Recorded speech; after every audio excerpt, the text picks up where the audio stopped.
Hello everyone, today I'll show you how to change a circle border outline color using Adobe Acrobat Pro DC. This is my PDF file. Now I'll change the circle outline border color.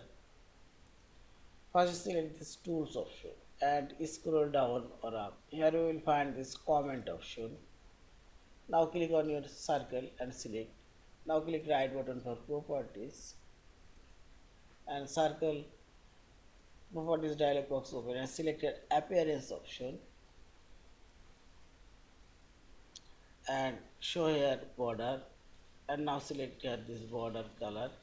You can change this border color here. Also select here other color. You can choose here custom border color. Now select OK, and also I'll change this one. Select right one and select properties, dialog box open and border style showing here. I'll choose this border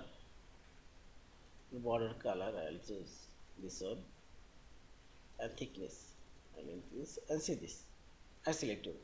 In this you can change a circle border color and finally select this file option, save or save as a PDF file. Thank you for watching. Please subscribe, like, share and comment.